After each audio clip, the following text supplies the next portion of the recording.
Irineu de Lyon é um dos grandes personagens do mundo da Igreja ao longo desses 20 séculos.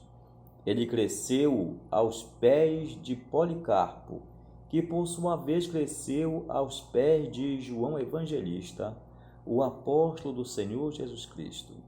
Possivelmente ele tenha nascido em 130 depois de Cristo, mas a data não é precisa. E teria também nascido na região da Turquia, em Esmirna, aonde Policarpo era o bispo.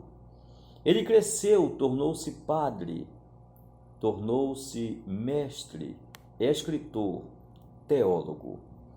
E era conhecido por ser pacificador. Aliás, o seu nome Irineu significa em grego pacífico. Ele resolvia as questões da própria igreja. Ele ia ali e com seu espírito de paz pacificava a situação. Ele foi servir a Deus como presbítero em Lyon, na França, a antiga Gaia. E quando ali estava, ele foi enviado em uma missão para Roma, a fim de pacificar um conflito que surgiu entre os irmãos. Nessa viagem, que durou cerca de 1 ano, enquanto ele está em Roma, Lyon sofre um terrível ataque e muitos irmãos da igreja são martirizados.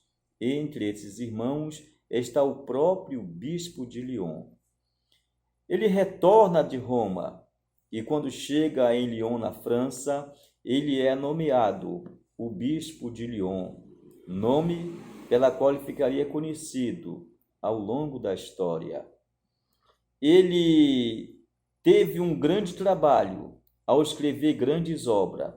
A mais conhecida chama-se Contra as Heresias, que combatia fielmente a doutrina dos gnoses, que estavam tentando introduzir no meio da igreja uma doutrina sem base bíblica.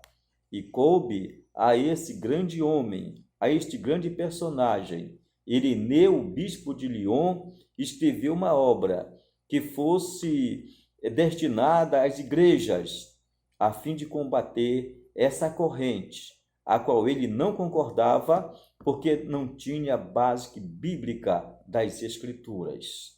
Irineu de Lyon, nascido mais ou menos em 130, morreu em 202 depois de Cristo, martirizado na própria França, em Lyon, mas não negou o nome de Cristo e honrou a igreja e a Jesus até a morte. Irineu de Lyon é um personagem que nos traz uma inspiração e aumenta a nossa fé pela sua dedicação, pela sua história e pela sua entrega ao cristianismo, morrendo pela causa de Cristo.